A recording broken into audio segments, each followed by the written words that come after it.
towards sort of upcoming projects and things that you're trying to get in the pipeline. Would you like to expound on that a little bit more? Sure, expand.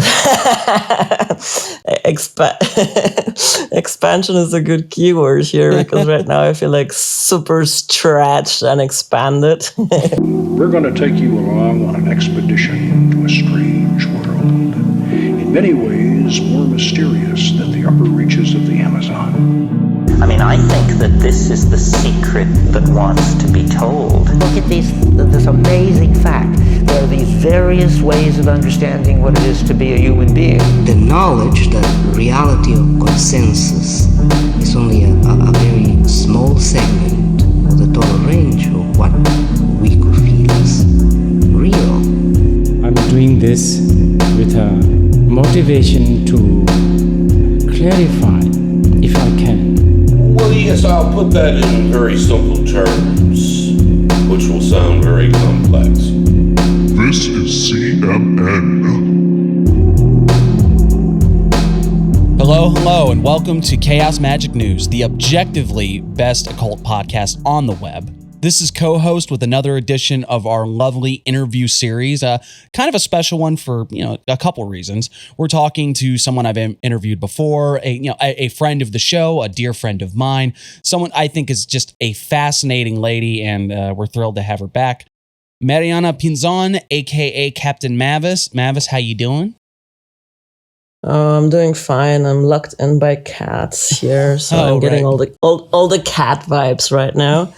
And I'm also excited to be back on the show and talking to you. Okay. All right.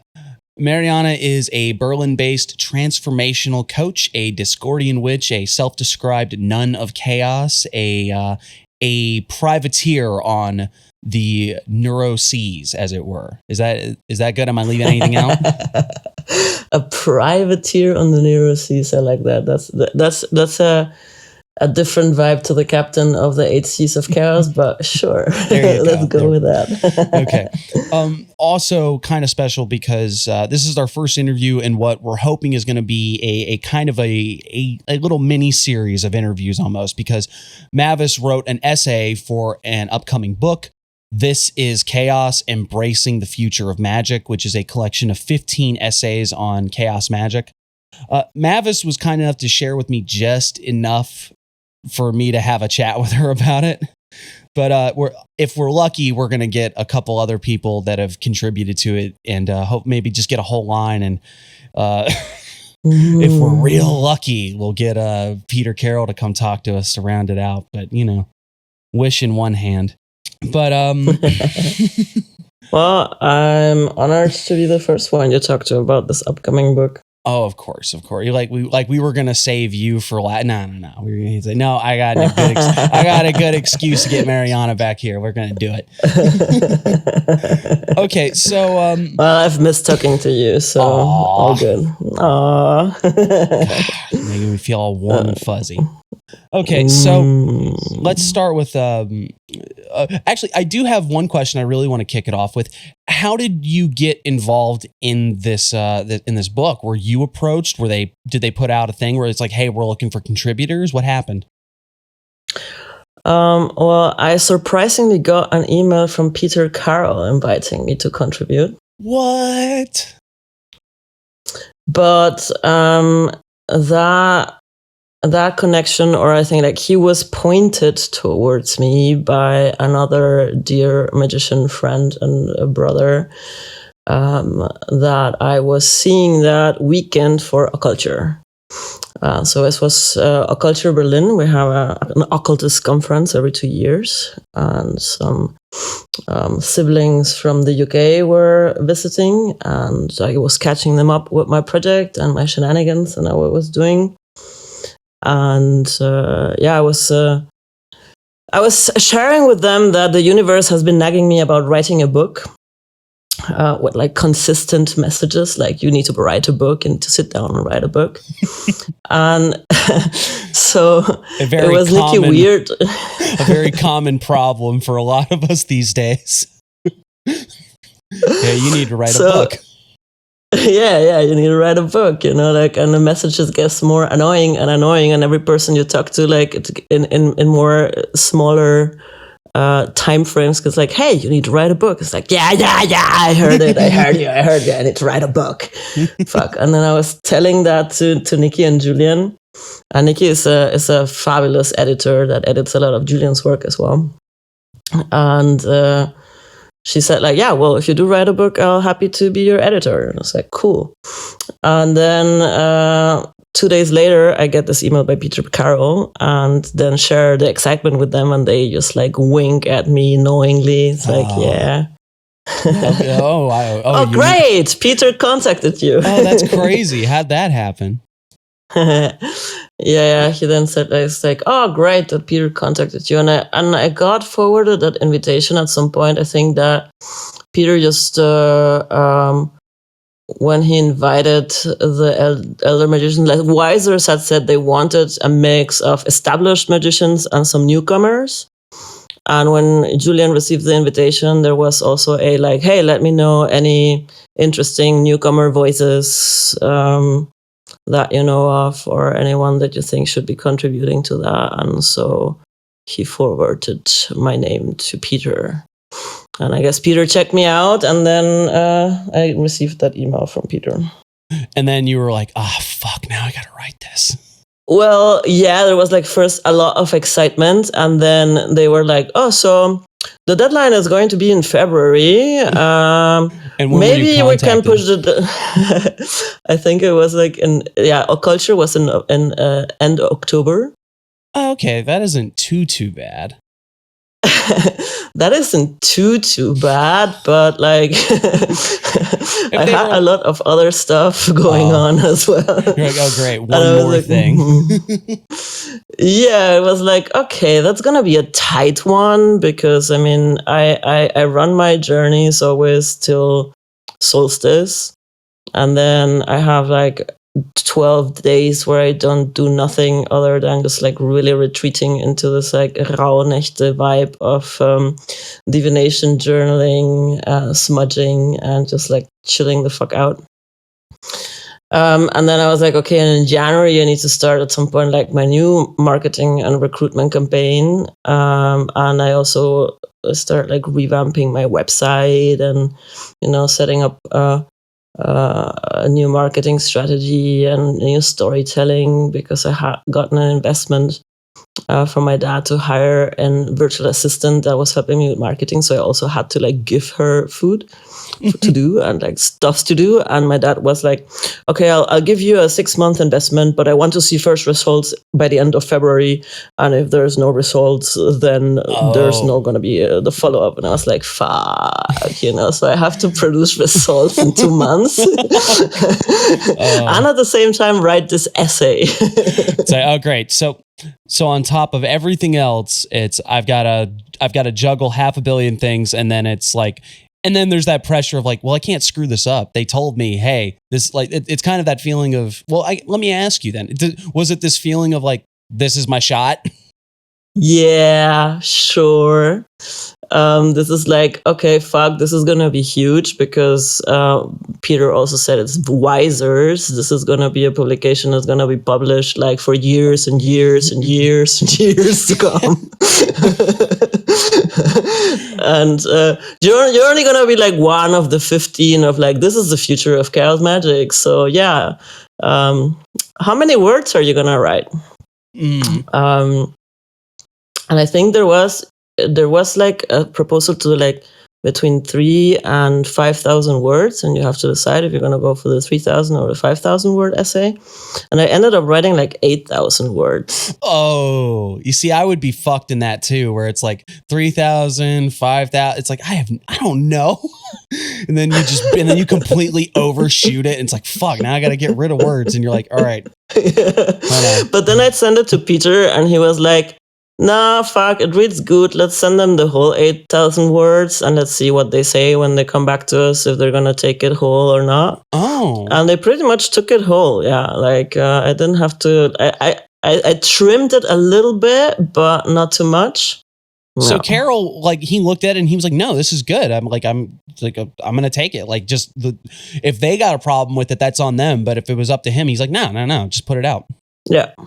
That's got to be that's got to feel like quite a seal of approval, honestly. Yeah, to be honest. And that was the time around, I think, where we had this conversation and I came into the podcast and you guys were goofing around on Peter that he had like... because he said something explicitly about people trying to map the 8 rays of the Chaos Star to the 8 the 8 colors of Magic, like the 8 colors of Magic and the 8 circuit model. And he said something about it. That's an interview with a wizard. Yeah. Yeah. Oh man, that was wow. So it was right around that. Oh man, it must have been. Oh God, time flies, huh? Yeah. Well, so I guess February last year. Yeah. And so that means that that's kind of funny because I guess in that regard it does. There was a weird little synchronicity thing going on around you. We were just a helpful little. Helpful is a strong word, but we were definitely in the proximity. Yeah, it was fun. And I think I mentioned on air, like, well, that's fun that he would bash that because he just accepted an essay where I do exactly that. Well, to circle back to the actual content of the essay, this is something that you have worked on for I don't know how long exactly you've worked it, but I do remember, like, I was looking at your social media pages and you were presenting this equating of the colors of Magic as they're laid out in Liber Chaos and the 8 circuit model. Like I because you had like those neat diagrams of like, of this color relating to this circuit. So this has been something that has been in your, this has been a part of your work for a good minute. Yeah, I think I started doing that in 2021. I don't know what 2021 was my first program, and there I had already correlated the colors to the circuits. But I started playing with that sometime earlier, but I can't place it exactly. Like somewhere between end of 2020 or like around 2020 to 2021, it became more of an rigorous exercise. What came first? It was the awareness of the 8 circuit model, right? And then when you saw the colors of Magic thing later, and something started kicking around in your head of like you could put them together. Other way around? No, I've been working with the 8 colors of Chaos Magic since around 15, 16. Well, to be honest, actually no, like both models entered my life pretty much at the same time. But back then I did not pay attention to the 8 circuit brain model that much. Like I registered it entered my life, and I was but I'm doing the novice shade with the IoT, so I'm gonna like focus more on the IoT work and the novice shade work and the Liber MMM and the Peter Carl stuff.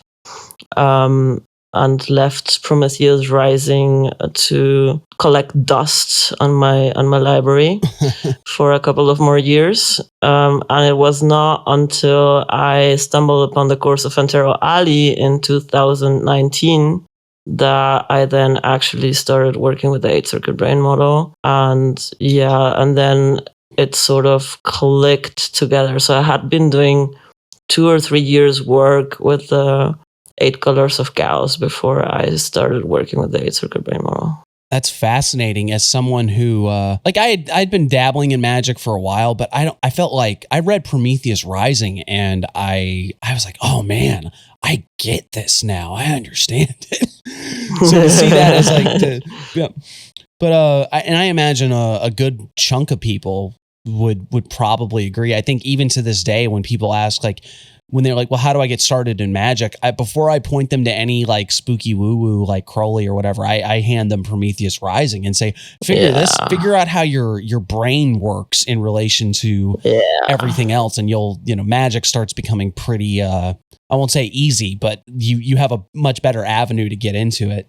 Well, especially if you come more from a rational background or like a very mind-centered background, and enter magic from the model of like psychological or informational model, I think the 8-circuit brain model is just like a perfect grid to work chaos magic with.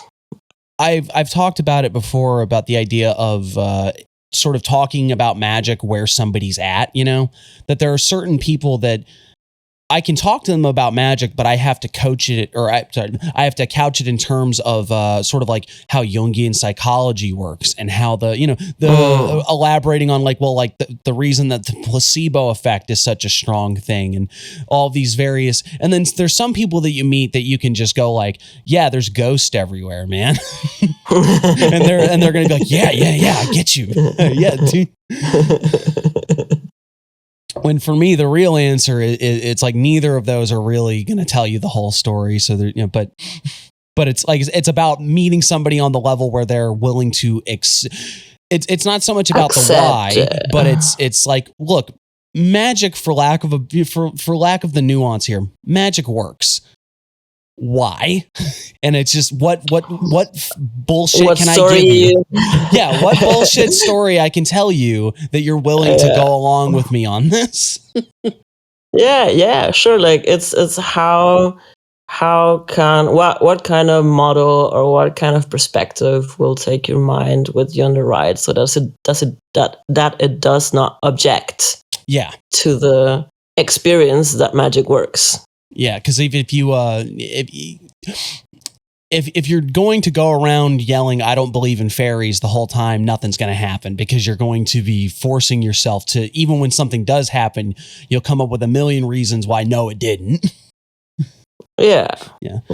So to the essay, like it begins with presenting the 8-circuit model of consciousness, and you do something very interesting in the introduction, and we're not going to run through the entirety of the essay because I want people to go buy this book and read it. But you do make the point of Leary presents it and it's a very psych heavy theoretical sort of model. And then Robert Anton Wilson has Prometheus Rising, where he does the most, what I think is probably the most important thing you can ever do when any kind of theoretical model. He introduces practices, he introduces exercises, and he makes the point in a multitude of interviews and material afterwards, where he talks about, when I talk to people, I can tell if they just read the book, if they did some of the exercises, if they did all of the exercises, because the big difference is, like, if you sit there and read about all of these ideas, they're not going to do nearly as much as you actually getting involved in experiencing them firsthand. I would say, but then you point an even step further with Angel Tech and the 8-circuit model, Antero Ali. Am I saying that right? That's one of those names I've read a lot more than I've heard. But he brings up, you use the word, and I didn't realize this until we were talking right before the recording started, but he uses the phrase embodiment bias. And for my particular hobby horse of philosophical thought and magic, embodiment bias sets off like all these alarms in my head. I'm like, oh my God, this is the thing. This is it. So to hear that, but the notion of looking at the conditions of our embodiment, of saying, like, you're in a body. This body is not something you can really separate from the mind, and you really can't separate it from the entirety. The body, as we understand it, is a reflection of the environment that spawned it, which means that it's an expression of everything else in the universe. And I'm not going to go too far into it, but the idea of looking at it's like, well, what does that mean? That means that these biological functions, these lower circuits that kind of get passed over in a lot of cases, are really fundamental. These are things that you have to really contend with, like the fact that you have a limbic system that, or like your fight or flight mechanism that can get triggered, that it doesn't matter how much rational thought you have. It doesn't matter how conscious you are of everything that's going on. you have an embodied response to certain things going on, and you have to be able to contend with them. And if you don't contend with them consciously, they also kind of like take over your experience without you noticing, because the state of your body has big impact on the rest of your perceptions. Absolutely. And I think it was interesting because to me, looking through this essay as you sent it, it really does feel like you're taking the ball and running with it. You're saying, all right, well, how do we keep finding new ways and new types of correspondences that we can ground these this very theoretical model? How do we take this and live it? Does that make sense? Yeah, I would say so. I'm taking it into if Antero Ali brought in embodiment, what I'm trying to bring in is more the playfulness and the gamification of it. Oh, okay. Just flashing back to our first interview, I think we both talked about the notion of like part of why we do magic, because magic is fun. If magic wasn't fun, we wouldn't do it. It's kind of neat to put on a robe and wave stuff around and say magic words. And just give yourself permission to be as eccentric and as unhinged as you want to be.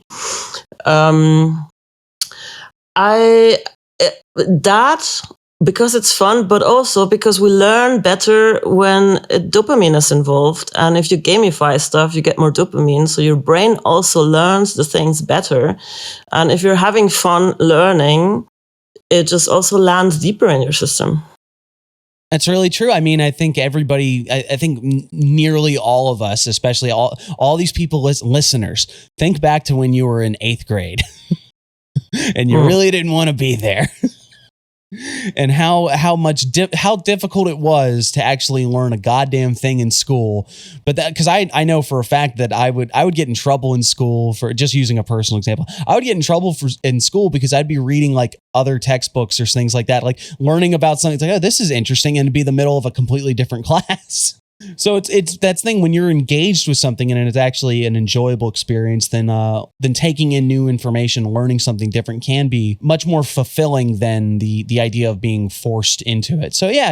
I get where you're going with that. And I think it is very suitable also for Carol's Magick, right? If you have an approach to learning that's more of like, hey, this is a choose your own adventure kind of quest. No, it's not a fixed curriculum that I'm giving you that you have to go through like a syllabus and do all of the homework. But I'm giving you an array of things and quests and items you can play with. And we have a basic structure that is like guided through the model and guided through the 8 colors of chaos that we work through. So it's still a structure, but you have a lot of freedom within the structure to curate your own experience and to make your own choices as a magician also where you want to go with this material. Okay, and so I know that this model that you're pointing out, this is something that you've dealt with in your courses, right? And if I remember, you're saying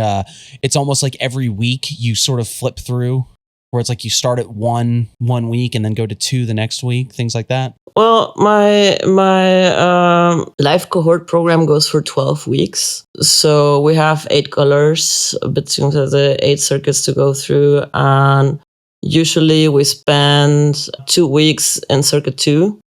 In the first part of the journey, like for the lower circuits, there's like 1 week of onboarding and preparation and, crafting your oath, your Chaos Monastics oath. And then we set sail, then circuit 1, then 2 weeks, circuit 2, circuit 3, circuit 4. Then we do an integration week because integration is important. You don't need to let shit settle before we go into circuit 5, which we are currently in with the current crew. And that is then we're going to do 2 weeks of somatic hedonism because, if you did like tons of work for 6 weeks or for 4 or 5 weeks, then you deserve a break and get playful. This does go back to something you point out in this. So you almost frame the first 4 circuits as order, as a sort of a these are the structures, these are the things that are about sort of maintaining your own survival and your place within these sort of social structures.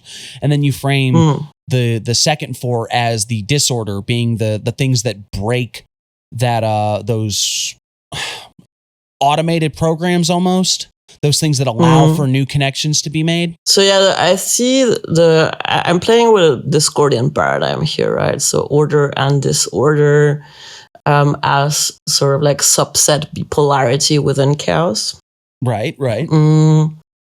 So the side of order, in the sense of like our inner nervous system configuration, is or standard operating psychology, you could say, right? So the programs that run your everyday life, your psychological structures that maintain you, and how your brain has tried to figure out how to meet your physical survival needs, your emotional survival needs, your mental survival needs, and your social survival needs. Wilson talks about these largely in terms of imprinting, right? The notion that sort of these circuits get imprinted on through the growth process of, like, you know, like when you're very young, something hits you with circuit 1. That's kind of where like a lot of the mother complex and stuff comes from it. But these things sort of develop as you get older, right? There's like different levels to that, right? You get an imprint, like each circuit, he says, has like an imprint vulnerability phase, right? Where you can get like the basic imprint. Then there's conditioning on top of the imprint. And then there is learning on top of the imprint. So you can imagine like the imprint being like the super highways in your circuitry in your brain. And then the conditioning is like the main roads. And the learnings are like the smaller synaptic roads that develop on the main structure that has been imprinted and conditioned upon your brain.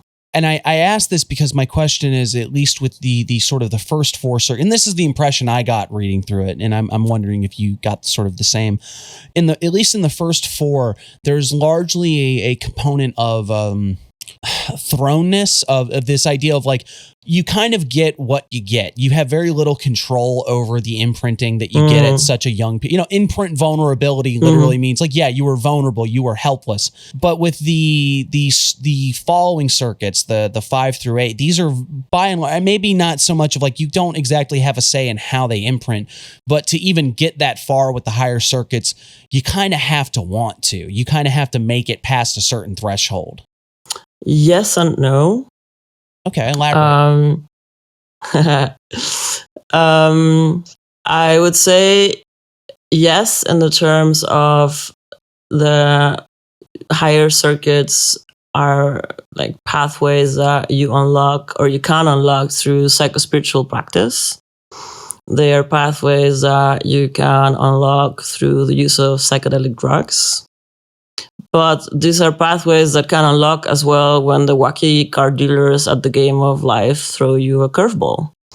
And this is something Antero Ali said in his book, The 8-Circuit Brain Model, is like states of chaos are evolutionary triggers from the brain, right? Because in the moment where you get thrown out of your depth and your brain has no programmed strategies of survival to dealing with a chaotic situation at hand, your brain also goes into hyperconnectivity, right? It tries to find a solution to your chaotic problem, tries to creates new synapses in all directions, and that creates a similar state of hyperconnectivity as you have like on psychedelic substances, or that you might have throughout esoteric practice initiations, right? Because often initiation rituals and the esoteric practices deliver your system some kind of a problem or a shock or a situation for which your brain has no answer, and that's the initiation, right? Can the candidate come up with a magical solution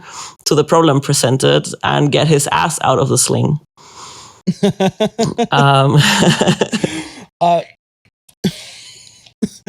I think, and this is part of where I come from in my particular viewpoint. I think a lot of magic in general, right, is especially in regards to initiation rites, do rely on that idea of breaking the practitioner's current ontological understanding. You know, the idea of like, and I'll make some eyes roll here. Like Castaneda is a really good example of that, at least within the stories. Like how much, I understand a lot of people are like, oh God, are you talking about that motherfucker again? But he does present an interesting thing, because throughout all of these books, it's basically, Don Juan kept doing things to me until my rational framework that I had broke. Another example being Cosmic Trigger, where Robert Anton Wilson keeps doing these various practices until he sort of crosses into Chapel Perilous, and you're forced to contend with you're forced to contend with the monster that you called up, And the other part of the no, because why you don't really always have that under control.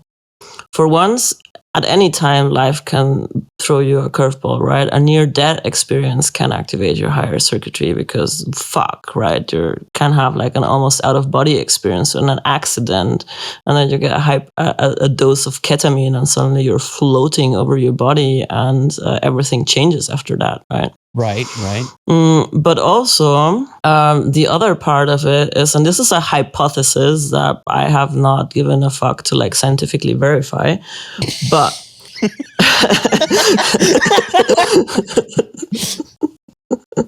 Look, all right. You'll allow it, yeah? Okay. Go on. Just go on. Go on.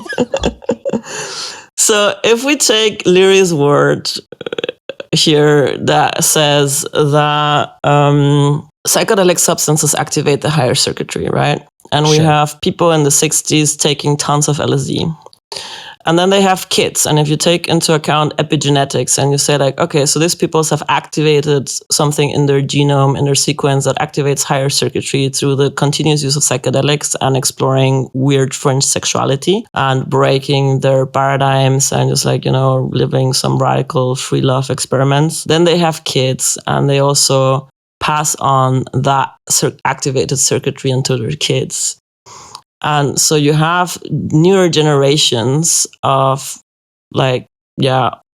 generation Z, the next generations that come already with activated higher circuitry, but they have no maps. And the society around them also have no maps to kind of like navigate them through the higher activated circuitry. And this is where you have like higher increases of neurodivergence. And some of the disorders that the DSM-5 qualifies as such could be seen through the lens of this model as activated nervous systems that are activated in higher circuitry, but not very well grounded in the lower circuitry, because we didn't have the developmental tools to integrate these experiences in our standard operating programming of upbringing people. Oh, hold on, I gotta pick my jaw up off the floor. Give me a second. What the I'm kind of at loss for words, because it makes, and Grant, I understand. Yeah, we didn't do testing. We didn't round up a bunch of people and start to say, hey, did your daddy do peyote in the 70s? Like, I understand. It makes too much sense.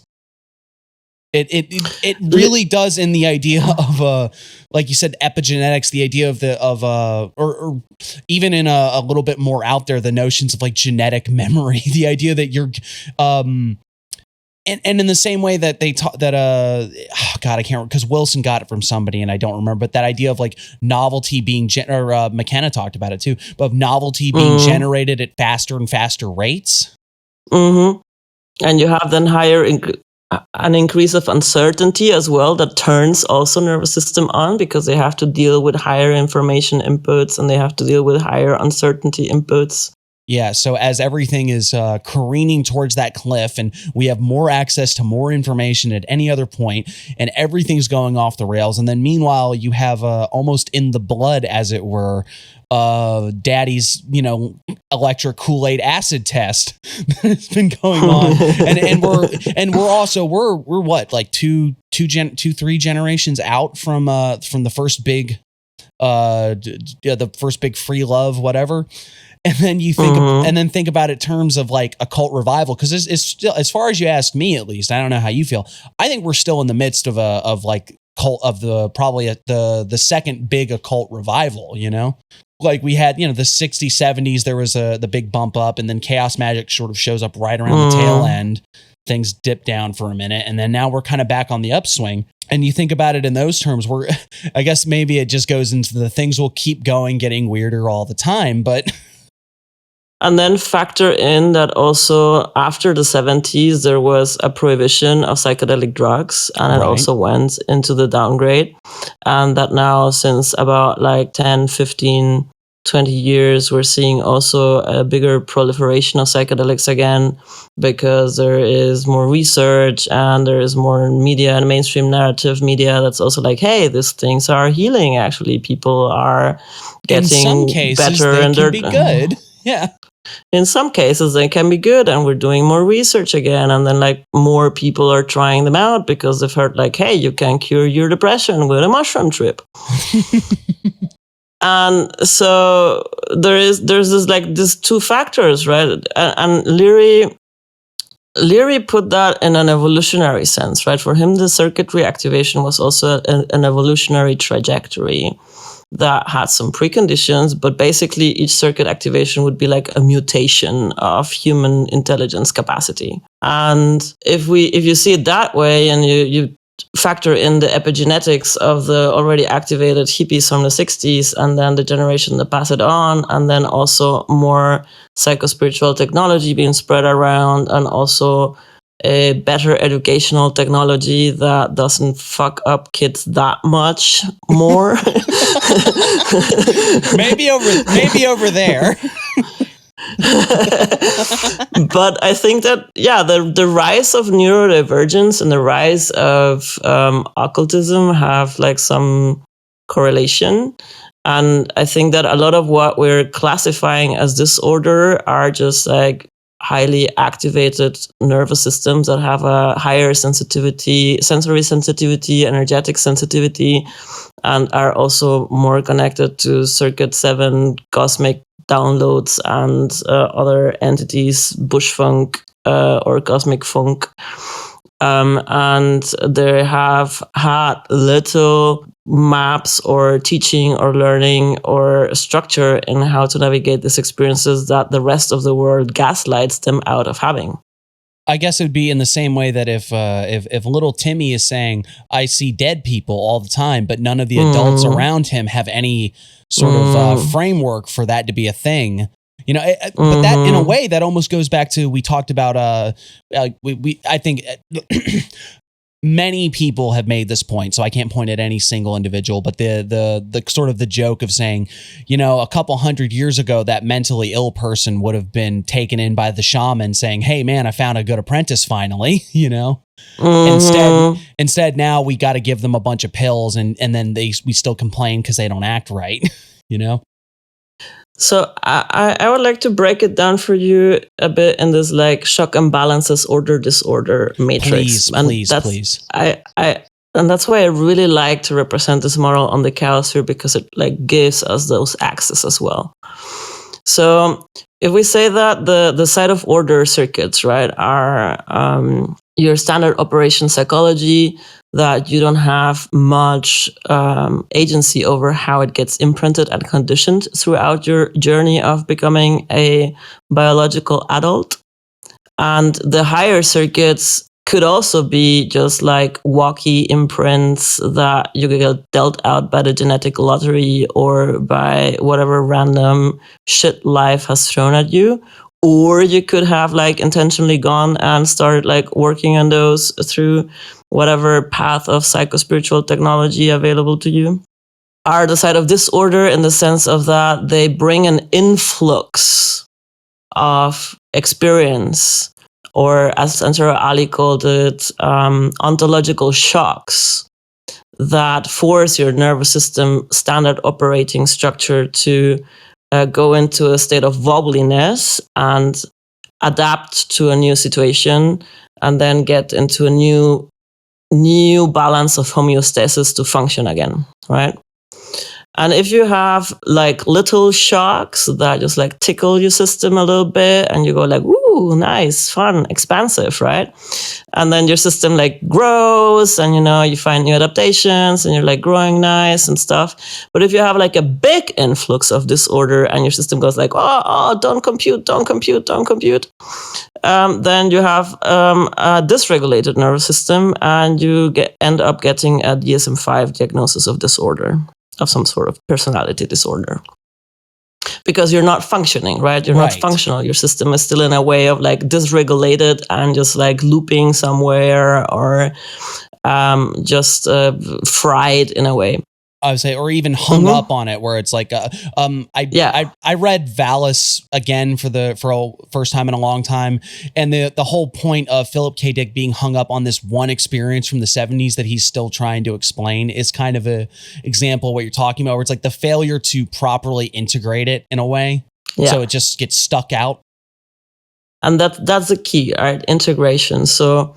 And that Antero Ali makes it very palpable. He said like the difference between growth and trauma is how you respond to shock.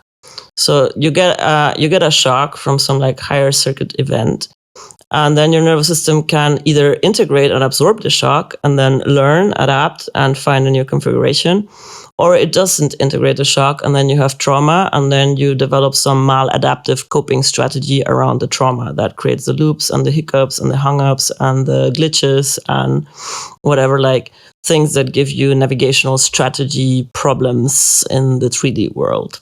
So if you go looking now at this notion of shocks and anchor, you have circuit 1 and circuit 5 on one axis, where circuit 1 is your safety. How safe do you feel in your body, and how well can you restore safety once your nervous system gets activated into some flight, fight, or freeze response?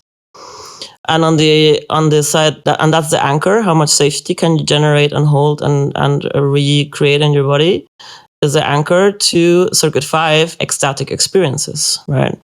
So circuit 5 is a neurosomatic turn-on circuit, where you start like activating embodied jumminess and juiciness and central sensitivity.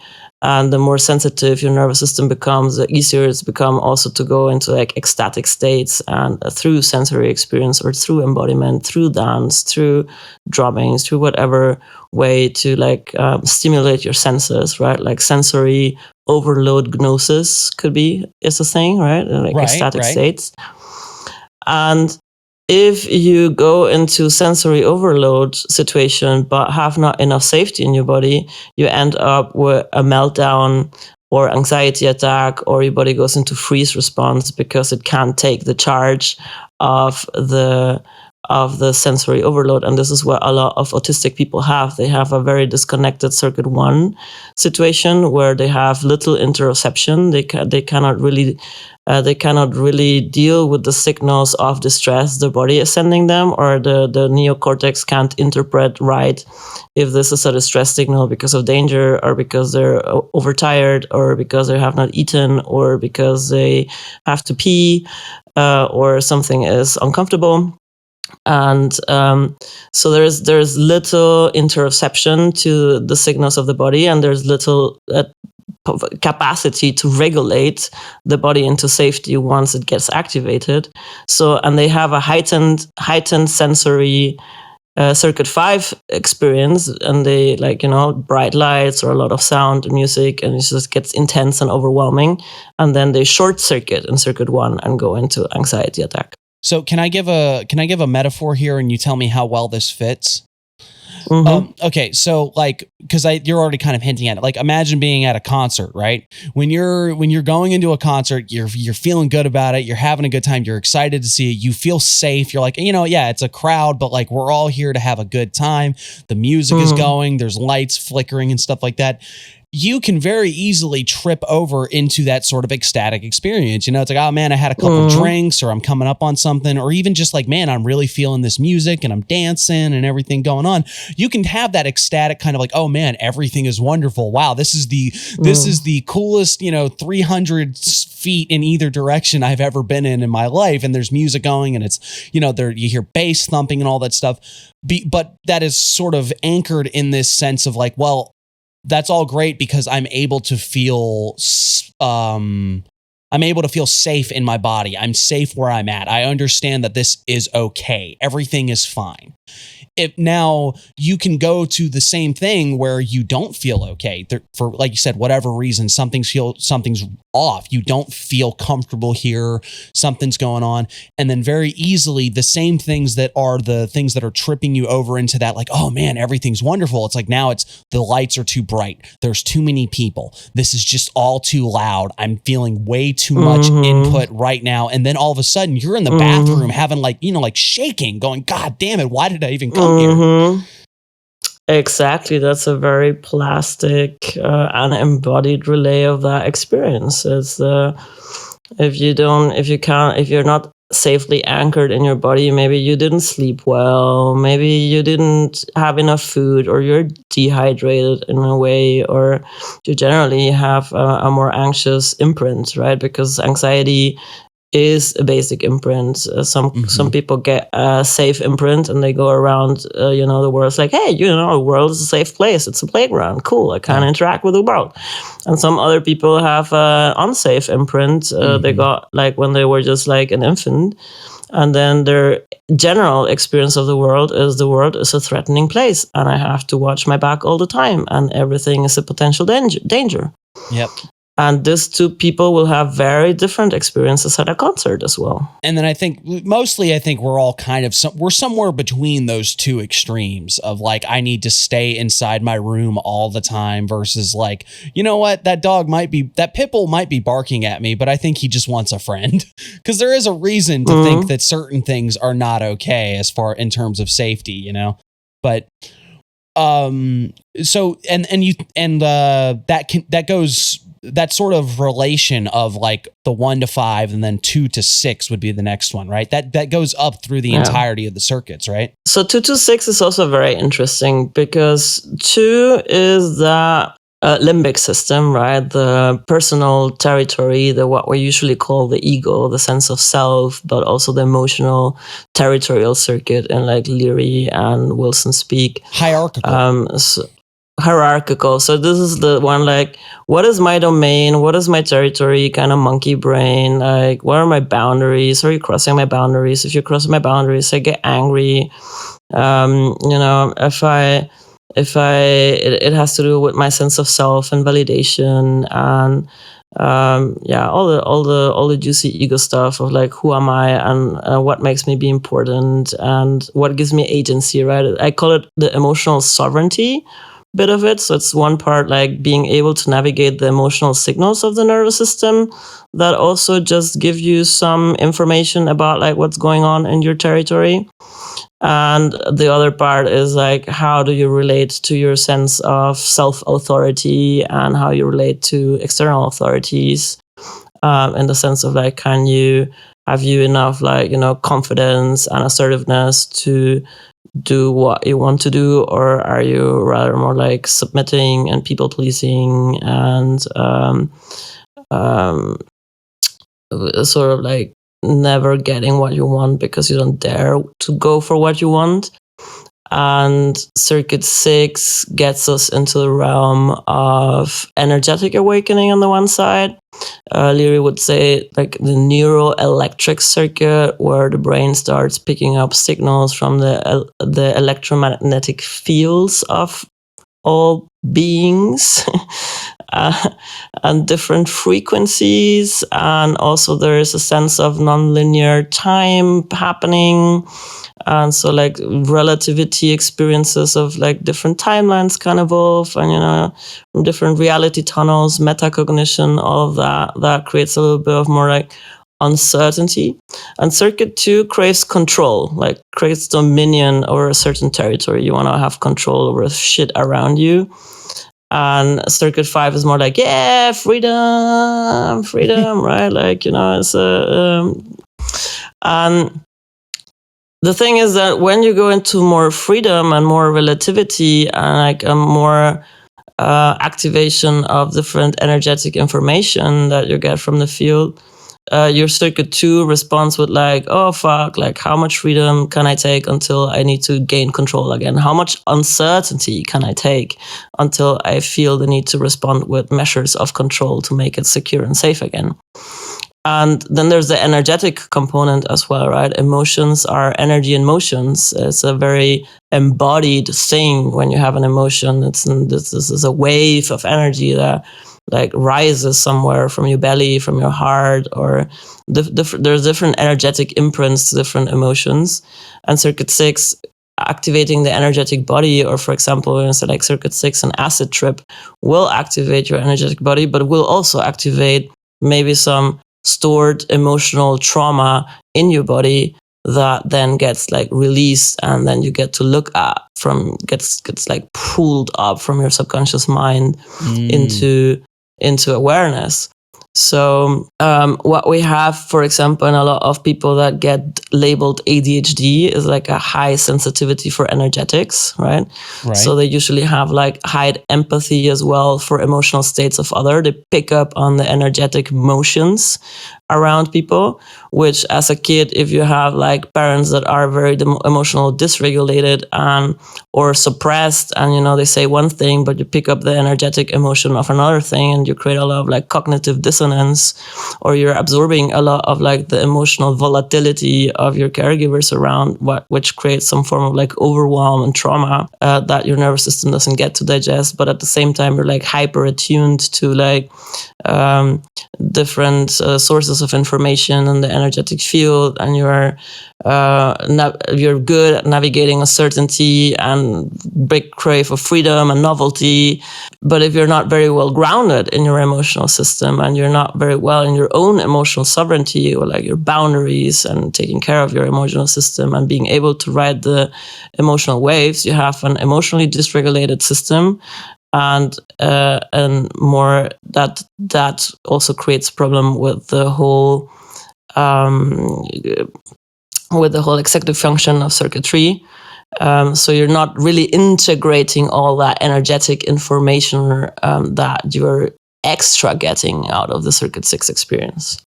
Right. And to me, I think that this one is it's a little harder to like the 1 to 5. There's almost like, I guess like that, the fact that there's such a convenient metaphor is something that is very like, yeah, you can kind of see the understanding. This one's a little bit more subtle in a way, because it does deal with circuit 2, at least in my understanding. It deals a lot with, dealing with yourself as an agent amongst other people. And amongst other things, and figuring out how can I handle myself in a way, right? Like kind of what can I get away with? You know, like how much of a shit can I get away with being with? You know, that sort of. But when you extend it out into the 6th circuit, there is a certain level of it's almost like trying to apply that kind of that need for control, or that desire for control, and almost turning it in and on itself, where it's like, because if you have if you have what you would consider a 6th circuit that is sort of not maladaptive, it is that idea of I can be here, I can sort of direct my personal trip, as it were, but I don't feel the need to impose it on everyone else, right? Like this, a sovereign circuit 2 would be like, I am free, you're free, we can have our same trip, we can have a separate trip, you know. I don't have the need to control your emotional state. I don't need to impose my will on you. I can let you be, because, you know, I realize it's your reality tunnel, it's my reality tunnel. Maybe we share reality tunnels, maybe we don't share reality tunnels, right? But if you don't have a very sovereign circuit 2, you try to gain control. You try to control the situations by trying to control what other people do and don't do, right? To feel safe and secure.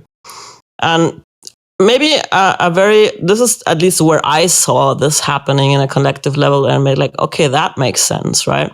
Take the Corona pandemic.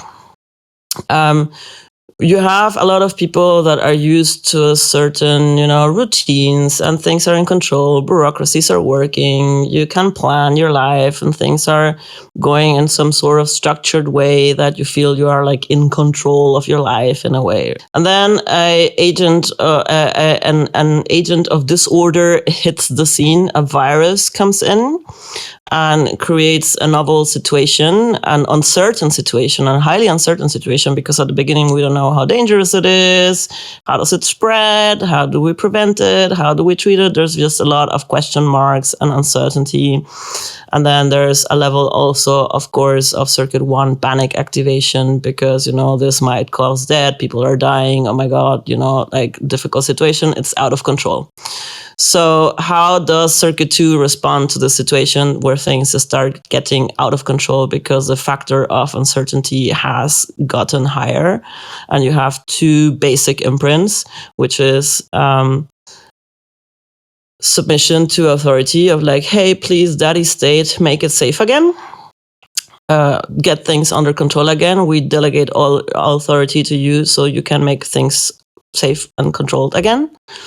Or you have the opposite response of like, fuck you, I won't do what you tell me. Like, how dare you try control what I do with my life and how many people I see and when I can go out and where I can go. Like, fuck you, I won't do what you tell me. And nuts to the consequences, right? That's the other end of it, where it's like, yeah, I don't care if there's a real possibility that I spread this to people. Yeah, because I just don't want to be told what to do.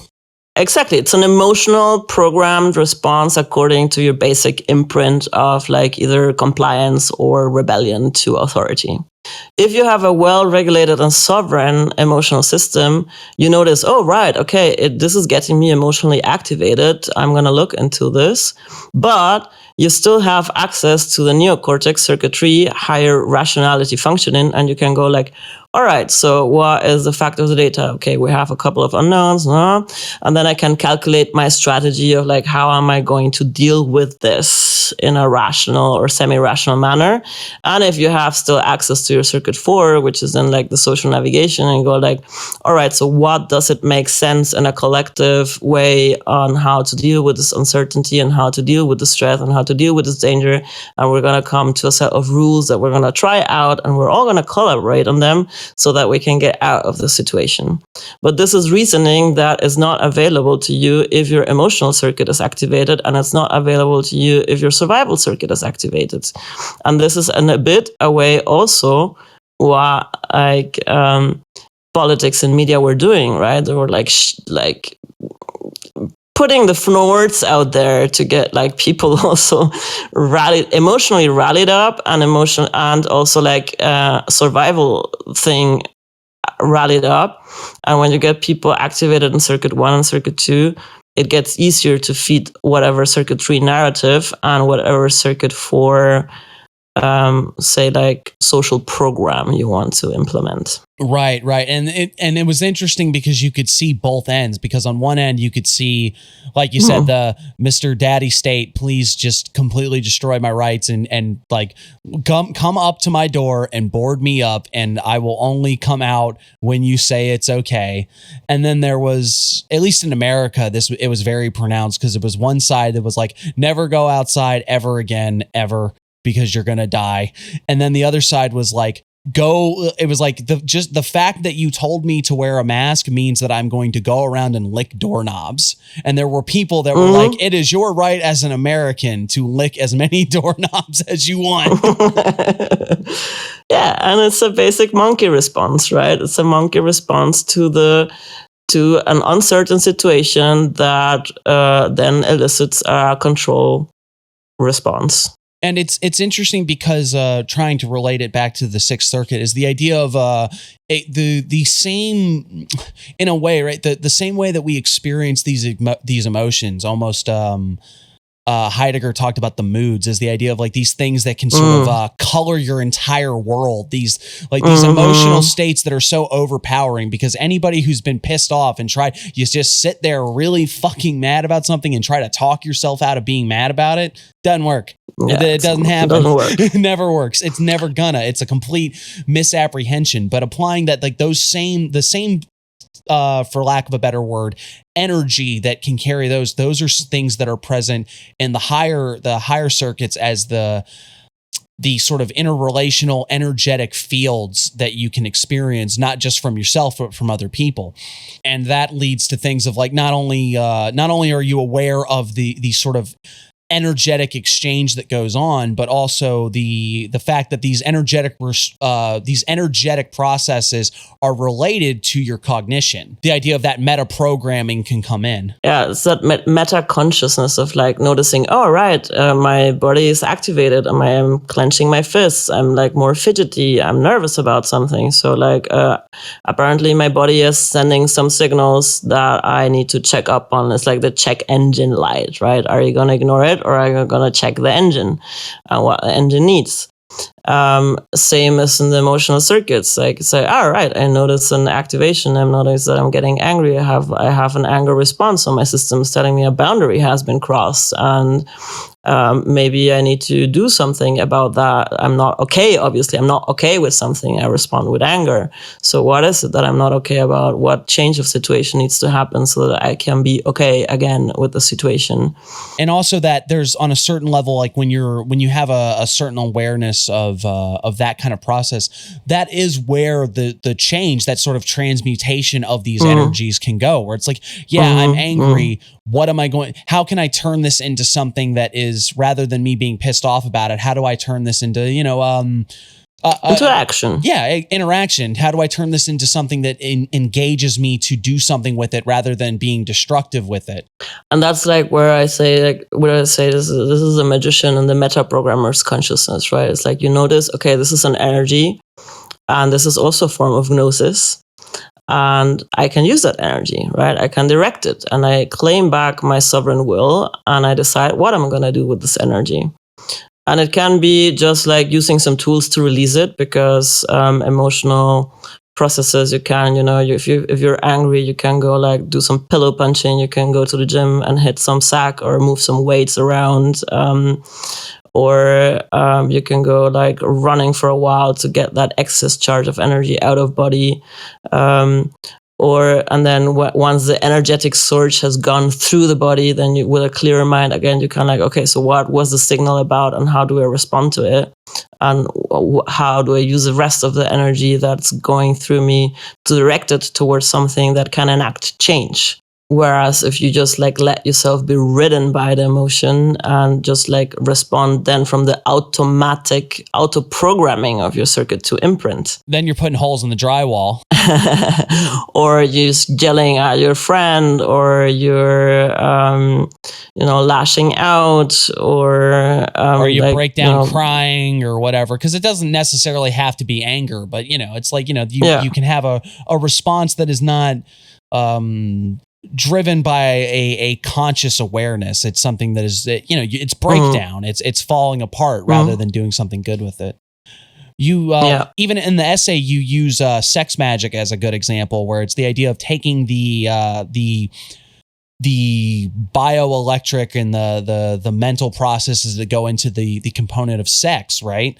Or the sexual impulse, and then using that for, taking that energy and directing it into the will to cast out something like, sigil, the cliche of the jerking off to a sigil is kind of a really good example of this. And like I said, I think you use that where it's like, how do you turn this one particular impulse that is, rooted in a lot of emotional aspects and how do you shift that into something completely different, I guess. Yeah, like alchemy, right? But I would say sex magic is a good example of like the circuit 2 and circuit 6 connection, where I think like there's a lot of the magician as we see it in Carol's magic. It's a lot of dancing between circuit 2 and circuit 6. You have the circuit 6 meta programmer awareness, and it's like, okay, I'm going to hack information into my subconsciousness. I'm going to decide which reality tunnel I want to go into, blah, blah, blah.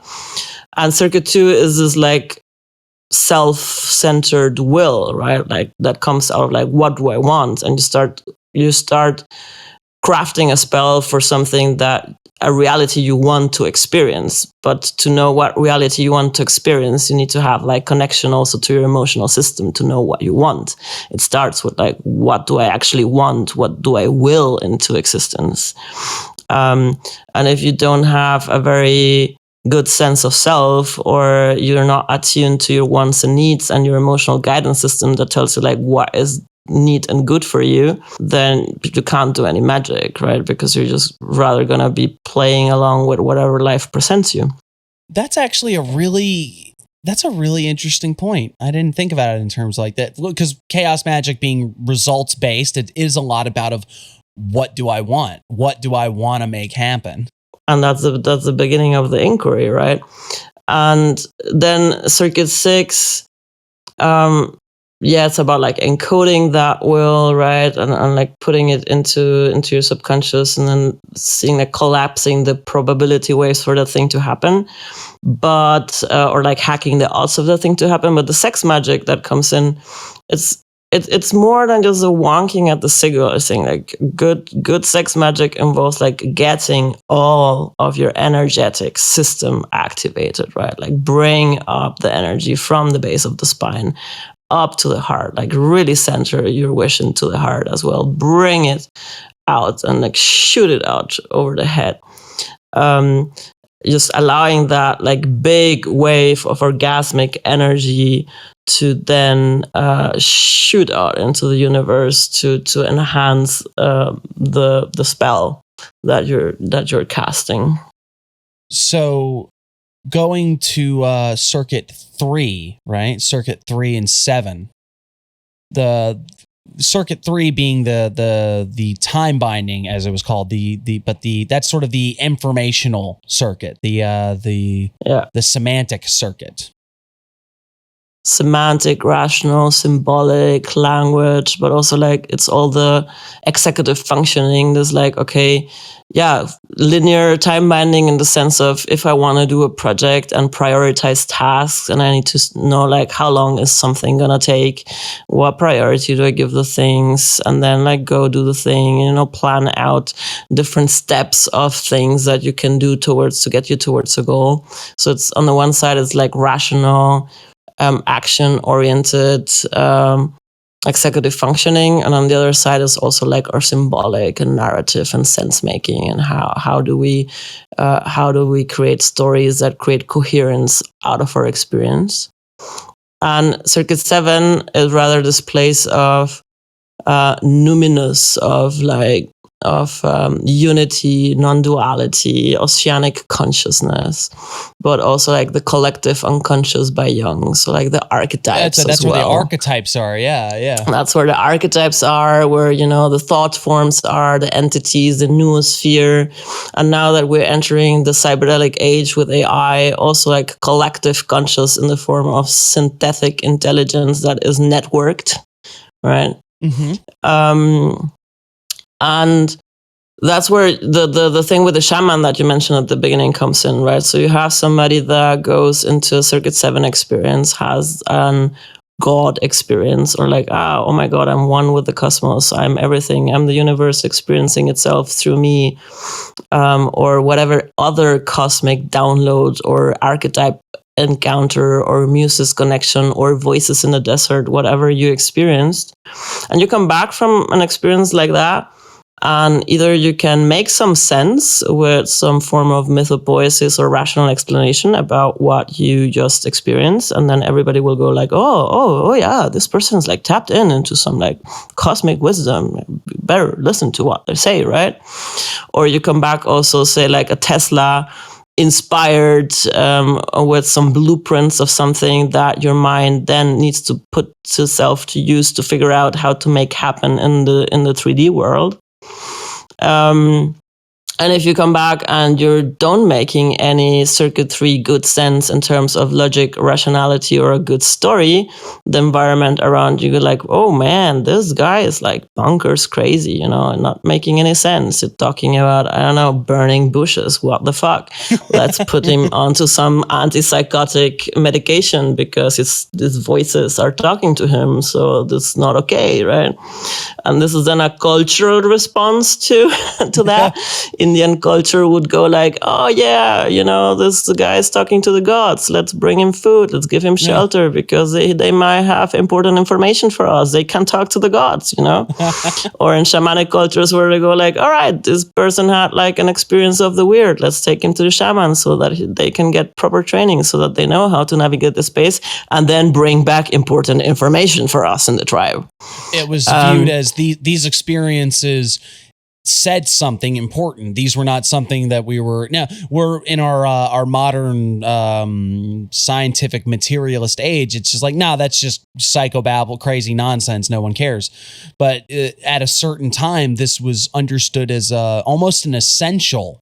You needed somebody who was a little more detached from the brick and mortar than the rest of you. Now you wouldn't want a whole tribe of people like that, but you needed one or two people that were a little different because they had something to offer. Yeah. Because they had access to revelation, right? They had access to revelation. And I mean, in our society or like Silicon Valley, right? Like Steve Jobs, he came up with the MP3 player, I think, and the iPhone thing after an acid trip as well. So he did go into the space of, getting some muse or divine inspiration or a download or, I don't know, access the Akashic record, whatever you want to call it. Like, I like to joke, it's like wherever the cosmic downloads come from, like the cosmic cloud. Whatever. But he came back and then his circuitry mind went like, okay, so this thing does not exist, but I see it could exist. It's a brilliant idea. And now I'm going to put my circuitry mind and the most brilliant of my employees' minds to make it happen, and he kept pushing and pushing and pushing until it was possible to make a fucking MP3 player that would host a lot of music in this like little small device. Right. Something that was viewed as impossible at the time. An interview I just did two weeks ago, I think, was we talked about Steve Jobs because he mentioned the sort of reality shifting field that he projected, where it was things that just didn't exist and were not viewed as possible. And he would look at people and just be like, you got a month. And in the same way, if you have this like kind of revelatory experiences or numinous experiences, and that completely nukes your epistemic system, then you're going to have a road of being at least insane, or depending how bad it gets, by your society standards declared insane, and be quite dysfunctional because you're lacking coherence, you're lacking sense making, and then thus cannot navigate the interpersonal space.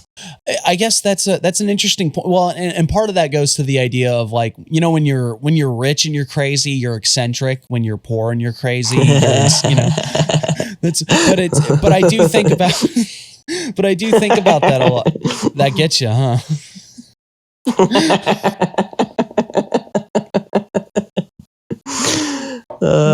I had to think about Elon Musk at this point. Oh yeah. There's because he's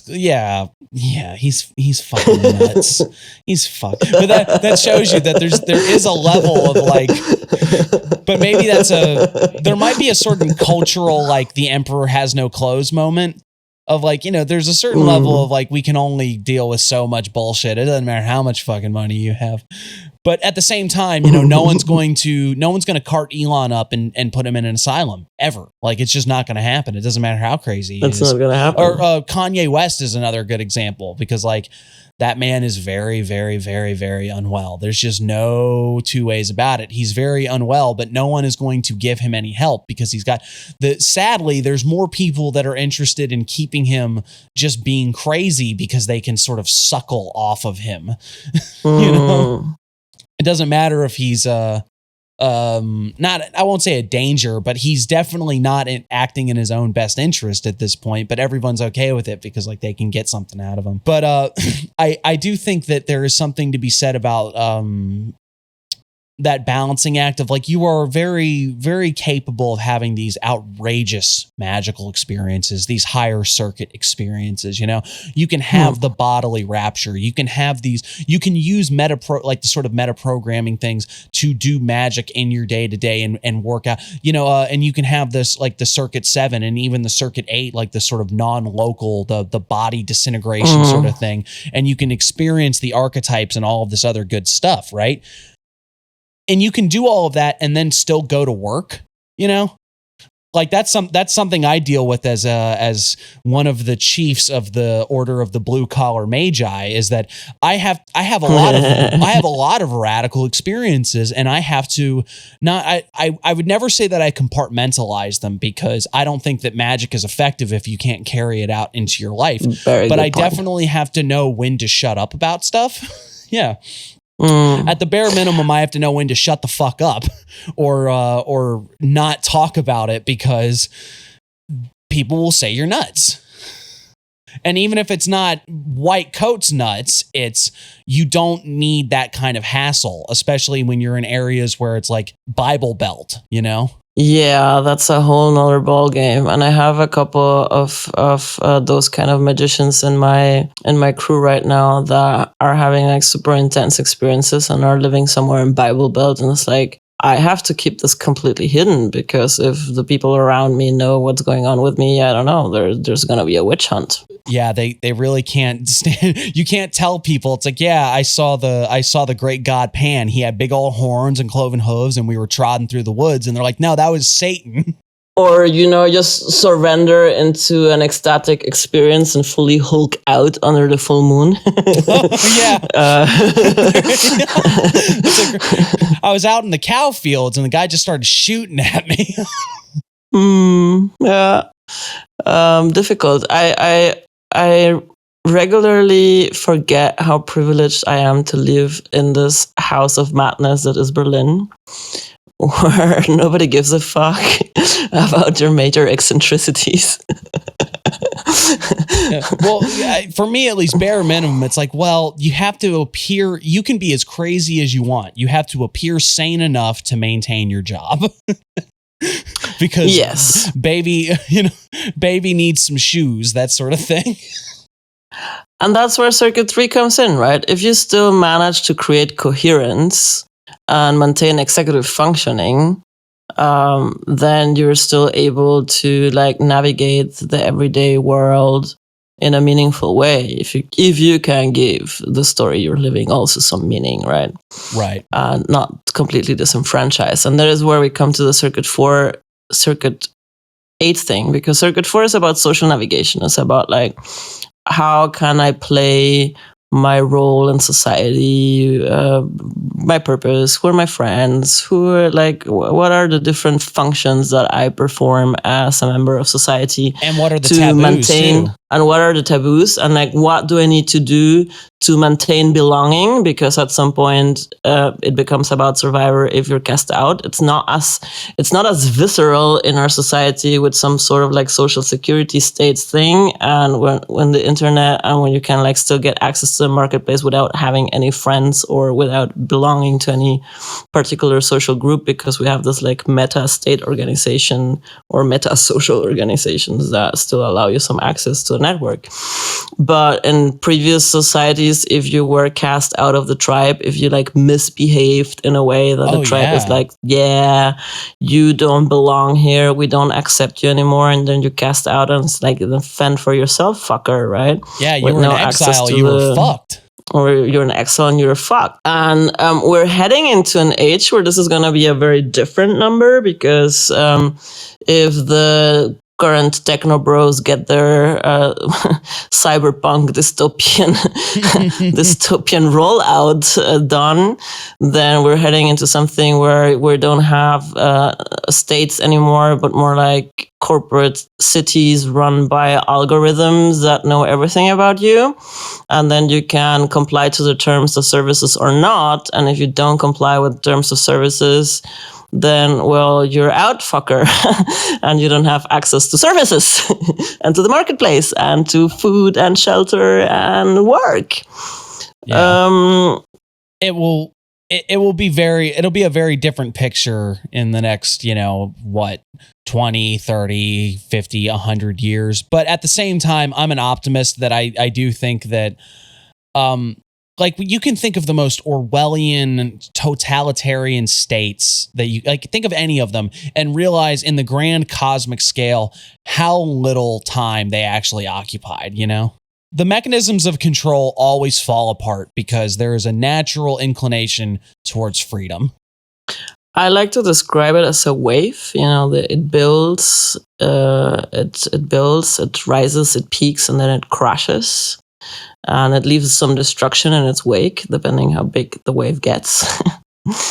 But yeah, it will pass. It will pass, and our job is to outlive the wave or surf it in some way or go under it in a way, and then respawn with a new configuration of civilization that is more attuned to the environment, to freedom, to autonomy, to self-regulated communities and stuff like that.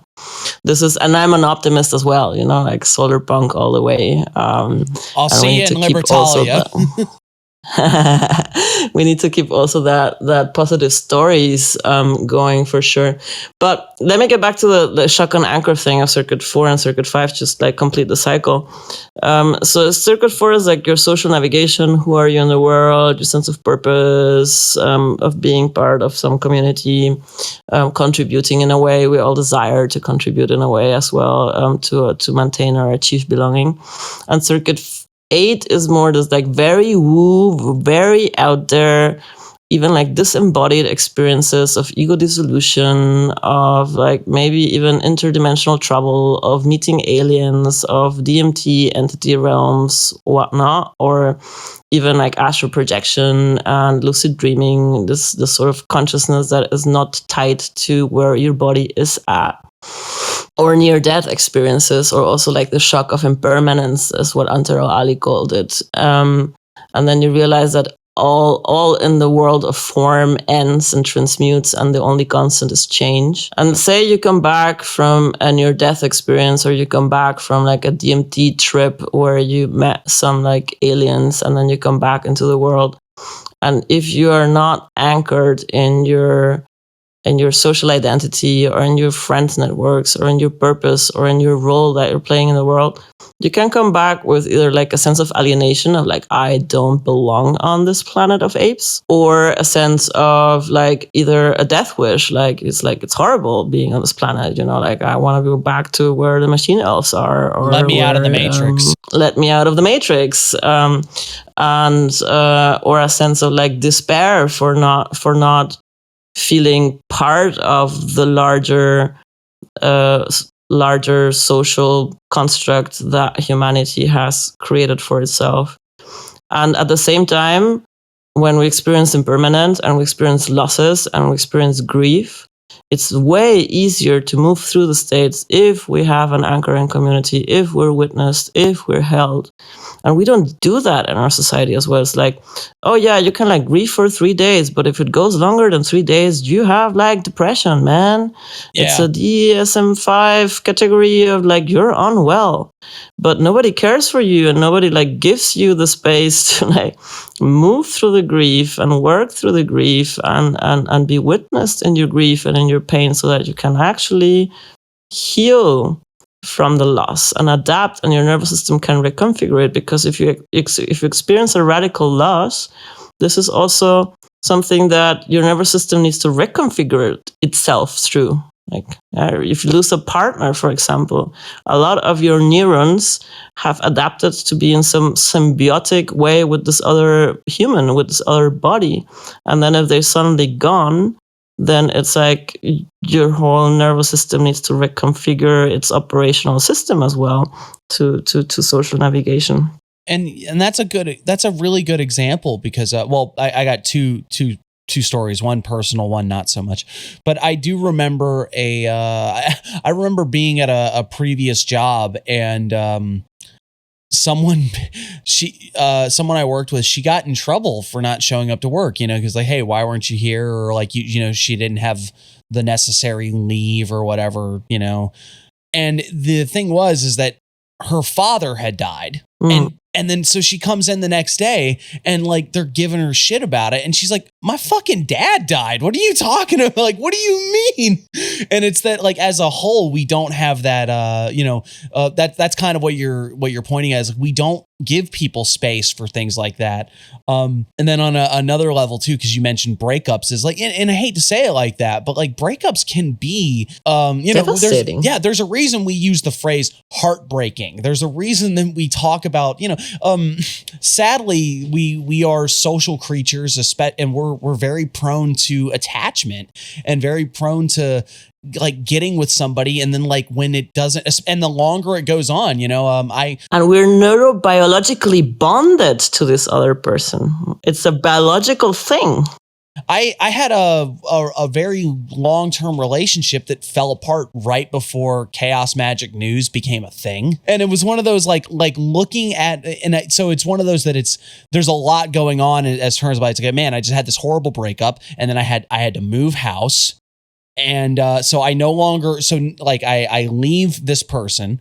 I'm going from not only do I not have this particular camaraderie with this person, I don't have this connection with this individual anymore because they say I don't love you anymore. But then like your environment changes. You have to get all your shit in a box, put it in your car, go somewhere else, that sort of thing. So you're in this very radically vulnerable spot. And I think about some things that happened and things that I did during that period, and it's like, God damn it, who was that person?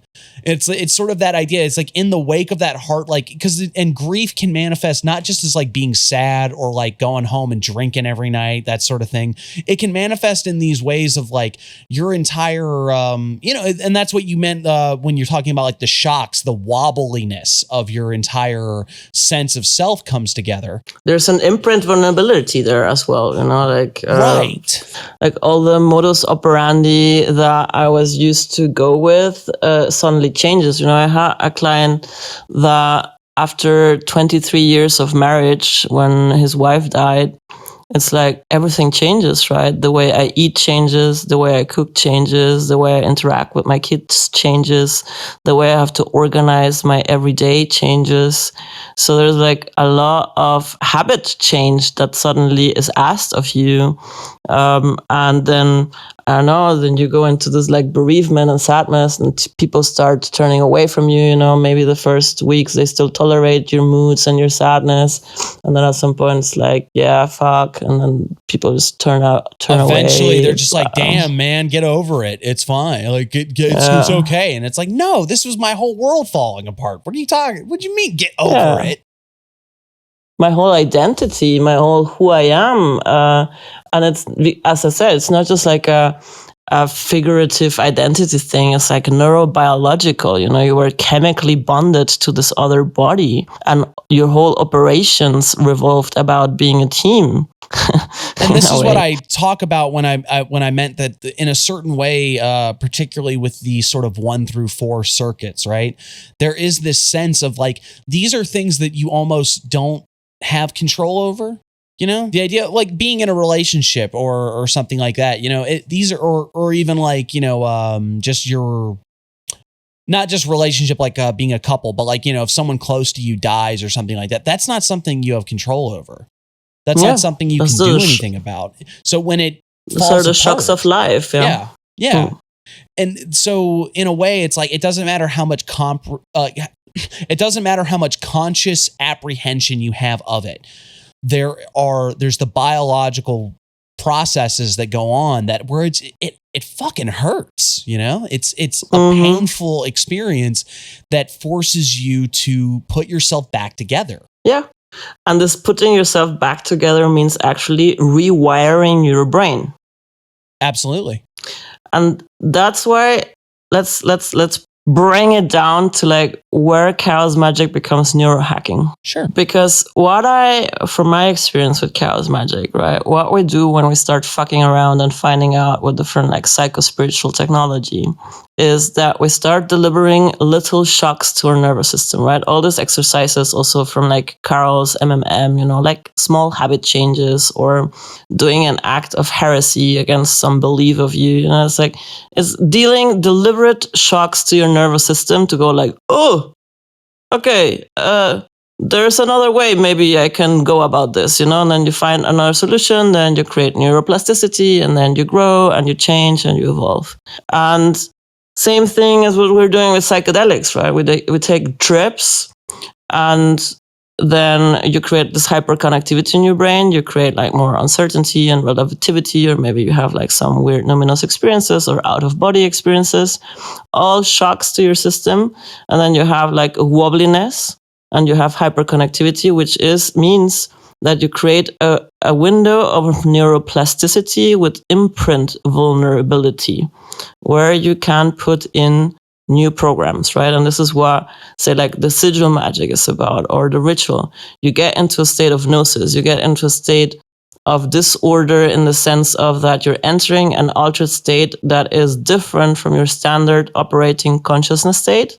And during that state, that window of neuroplasticity and higher connectivity, you're putting in new information into your nervous system that then it needs to adapt to, integrate to, and that is what creates the change within you, and thus in resonance, so above, so below, blah, blah, the change outside of you as well. And what people, I would like to stress as well, when they're playing with psychedelics and they're taking drugs, or they're fucking around with magic and creating this neuroplasticity in their brain, there is a window of imprint vulnerability, and it depends on how you use that with intentional set and setting of how that will play out. And I see it a bit with worry. A lot of people are just taking lots of drugs, doing a lot of magic, and creating like this wobbliness in their system, and then things getting either completely out of control, because then in that state you also don't have much control of what imprints you're going to get, right? If you're not curating the set and setting of your psychedelic or your magical experience. And this is where meta-programming becomes a more deliberate, intentional act of curating the set and setting of your psychedelic or your magical experiences or your gnosis experiences, and what information or what perception inputs you're exposing your brain to throughout the experience. And what I see, or where I saw or understood the things went wrong for me, and where I like ended up like crashing my whole life and existence before I found the 8-circuit brain model, was that we were doing just like tons of magic, tons of spells, taking lots of drugs. And for a while, things were good and happening, manifesting you. And then, everything went to shit and became a horror show, because you don't get to integrate all of that. I can relate to a certain extent, because I talk about my my infamous Minotaur fiasco, where I always say I played Cosmic Trigger games and I won Cosmic Trigger prizes. And it was one of those where it was like, oh man, it's going to be so cool. Take a bunch of drugs and do Liber Somic, just like Robert Anton Wilson did. Do it on July 23rd. Yeah, that's going to be great. You're going to get the super magic experience. And what happened was that I got to spend 2 years being borderline insane, where it was like the only thing that kept me grounded was like, I was like, you know what? I have to maintain my job. And that's really fucked up to say, isn't it? It's like, man, the only thing that kept me grounded is that it's like, man, I really need to make sure my bills are still paid, so I better reel this in a little bit. But that was it was like it was 2 years of being a borderline crazy person, of combing over of having one experience and then like messing around with magic and trying to keep playing with these sort of archetypal experience that I had. And going like, oh man, Sirius, it was all right. It's all coming from Sirius. The Dogons knew what they were talking about, Crete, labyrinths, and all this weird. And it's one of those things that like, I feel like I'm a pretty tame example in the grand scheme of things. There's people that lose their entire fucking head over this.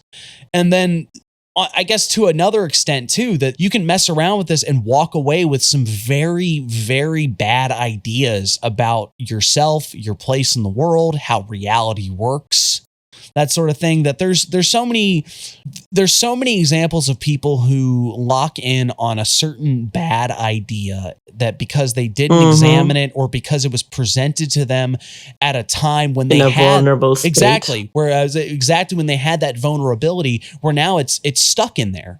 And then it's like, oh shit. Well, that's like a cult imprinting works, right? Right.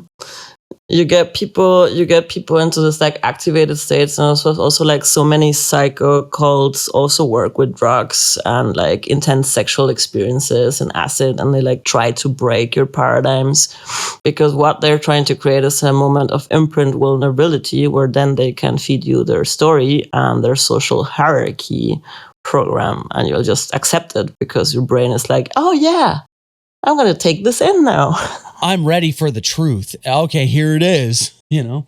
and I think we talked about this in the very first interview I did with you. I know we've talked about it at certain points, is that because like with chaos magic, in the wake of the sort of breakdown of most of these grand stuffy robe traditions in terms of magic, we are very much at a loss. It's a hard time finding somebody who will very earnestly and very honestly work with you on what your experiences are without trying to fill your head with their own bullshit. You know, like said the shaman example of like, you know, it used to be you'd have some wild experiences, and then the cultural shaman, the cultural medicine man, whatever you'd call it, was like, oh yeah, I had some of that stuff too. Here, let me talk to you, and I'll sort of bring you in, and we can experience this. And then even the lodge traditions of 18th to 19th century magic, you end up with people that are like, well, this is like you're having experiences that collate with this sort of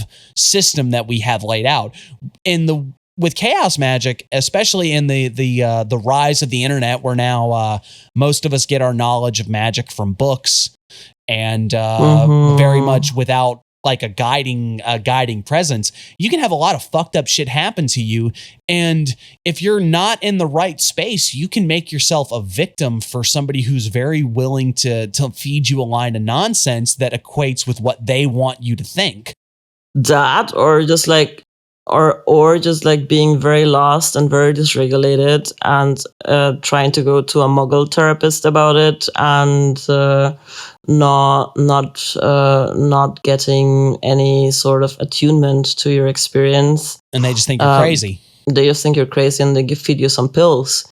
Yeah. So I think that is where I do feel the call of service, and I do feel that working with these two models that are based on, like Robert Anton Wilson stressed also this like methodological agnosticism, right? And this is a model agnostic. It's still a model, it's still a grid, it's still a map, but it's agnostic to some extent. That Anna Santoro Ali says it's just like a skeleton or a spacesuit ready for you to use it, and you can fill it with whatever, right? Whatever experience that you're having. It's a grid through which you can interpret your experience. It's a map through which you can integrate your experience. And the 8 colors of chaos magic and all these exercises on top, they give you some tools that you can work with to sort of, fine tune and adapt and integrate the experiences that you're having. And this is what I get from a lot of people that I talk to about this model, or that I take through my course. It's like, wow, yeah, so many of my experiences are making sense. And then if you have a group of people where the sense making becomes like a collective thing, and you're hearing each other out, and you're sharing like the different experiences you're having just with the same grid or with similar exercises, that gives a sense of like, okay, I'm not like totally bonkers, not totally crazy. People are making similar experiences to me, and I'm learning also from the mirrors and the gold that other people are bringing forth or are finding in their explorations, without there being like this is how I see it, and take it or live it. Like still like transmit it with a Discordian irreverence of like, yeah, this is how I experience this, and this is how I use this map, this is how I use this compass. Go fuck around and find out, and then, make your own experiences, and then create your own sense making, and best if you can, then at the end also create your own map out of this, and use it for whatever feels right to you to use it. It doesn't have, other than the meta paradigm of this is about your fucking nervous system. And thus we're using a bit of esoterically enhanced sort of scientific principle of navigating your mind. There's not that much locked in of this is a story I'm feeding you. Ultimately, I think what you're pointing at is sort of the idea of like, nobody is going to be the end all be all when it comes to what your experience is, but we can, in a way, try to find systems and ways of talking about the practices that are involved, because to me, that's the big thing, is sort of like what did you do and what did you experience? And then we can talk about how those things correlate into something intelligible, Yeah, then we can talk about like what meaning do we make out of it, and how do we make sense of it? How do we take these and bring them into our world? Because I'll repeat it for anybody who didn't hear it the first time. If you do magic and you have some weird, profound experience, but it doesn't in any way become incorporated into your life, you fucked up. It's like, I mean that with all the love in my heart, but it's like, if you guys, if somebody is like, yeah, man, I met the manifestation of Godhead and there was this great oneness, like, well, how's it impact your life? Oh no, I'm still like punching my girlfriend in the face or something, something fucked up like that. It's like, well, clearly you didn't learn anything, You didn't get the message. Yeah. Shit. Yeah, man. I hate it for you, but like you fucked up. Go back. Integration. Yeah, integration. It's about bringing those experiences of the higher circuits down and integrate it into your lower circuit world interaction matrix, and allow that also to create growth and change, right? To affect you, to change your programming, so that you can evolve past the standard imprints and the standard conditionings you have gotten. And Chaos Magic is a lot about deconditioning, right? There's the basic training program that Peter Carroll laid out is about deconditioning from standard cultural, educational programs and systems. And best case scenario, you also like deconditioned your traumatic, maladaptive emotional responses, so you can become a bit of a more sovereign adult, and to become actually a magician with cognitive freedom and the choice of how am I actually going to enact my will, or how am I going to play and co-create with reality once I get my bearings. And I think a big part of that is accepting the groundlessness on which we all operate, if you're going to talk about deconditioning, it really does come down to like all the things that you are imprinted with, all the things you are taught and conditioned until you're able to take the smallest of steps back and understand that they are on a certain level, they're all arbitrary.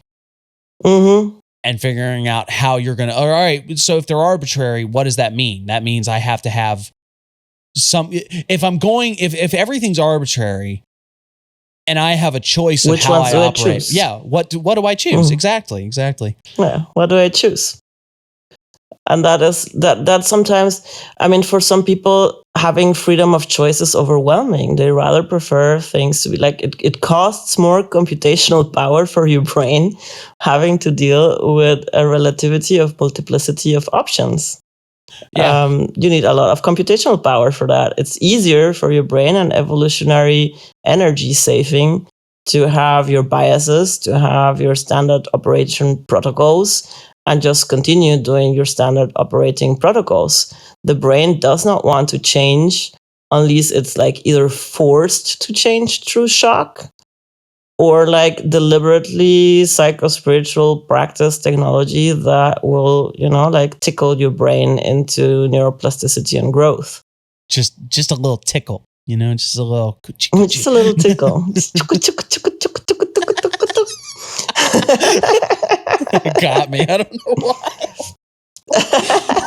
Just a little. And I think coaching is a great modality to work with when you're fucked up with magic, because a coach, if it like a well-trained coach that practices by standard of coaching, is not gonna feed you advice, is not going to feed you their story, is not going to feed you their paradigm, but is going to be a companion to help you explore what's going on within you. And by giving mirrors and by giving reflections and maybe presenting some perspective options, can help you navigate through whatever experience you have and support with reintegrating into some form of sense making and some form of like operational functioning within like 3D worlds, adulting games operations. And without a motivation beyond, I want you to get through your shit. You know, I'm not going to tell you what to think or how to think about it. I'm just going to try to I'm here to serve you and let you get through your nonsense, you know? Yeah. I'm not even like the type of transformational coaching I practice, I don't even have like an agenda for how you have to come out of this process, right? There is no this is the way to go. And at the end of the process, you're going to come out like this, like this, like this. No, it's an open-ended process of like, okay, let's see what we're dealing with. And let's see if we can, poke around a little bit in what's happening inside of you and help you make sense and reconfigure your sense, but according to your own will and desires that I can help you explore.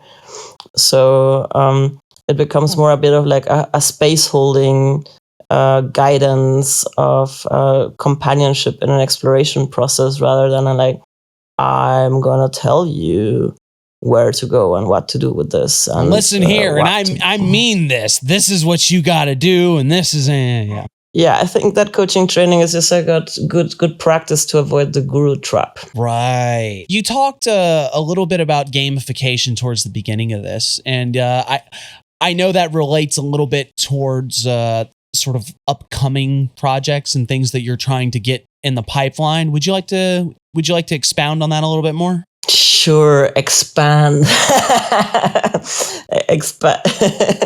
Expansion is a good keyword here, because right now I feel like super stretched and expanded.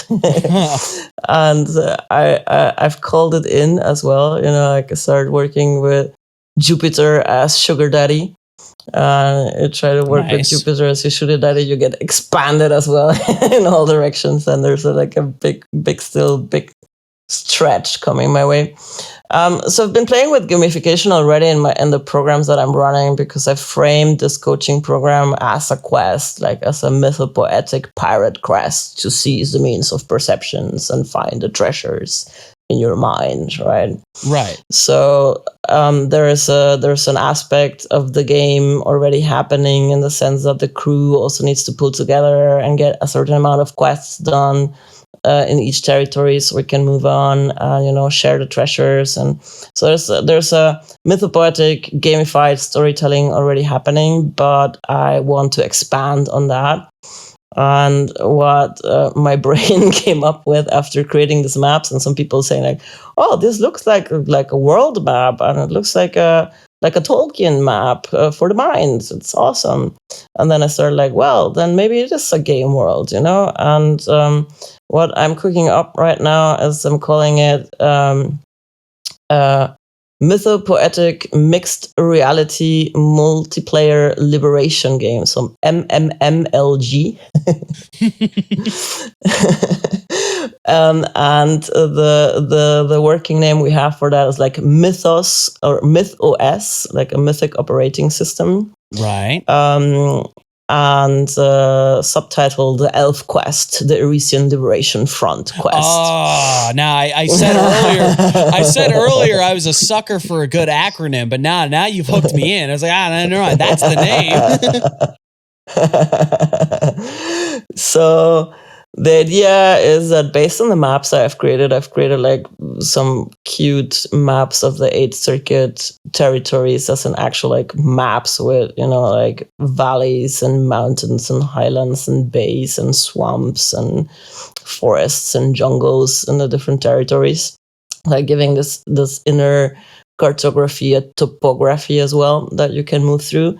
And you can use these maps already for storytelling, psychedelic integration, of like just scouting and mapping the places you have been or where you're stuck in, maybe, or looping in.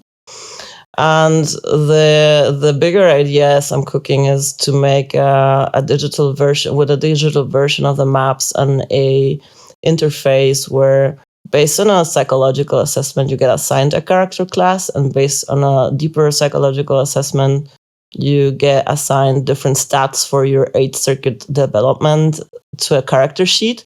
And then you get like split on the map, and some, based on what you come out with, you start in a certain territory, and you can like explore the territory. And then with an AI companion that we're planning to make at some point, like fit in a wearable on a local model, like trying to develop like a protective AI, so it's not communicating with the cloud, but like encrypting your data as well.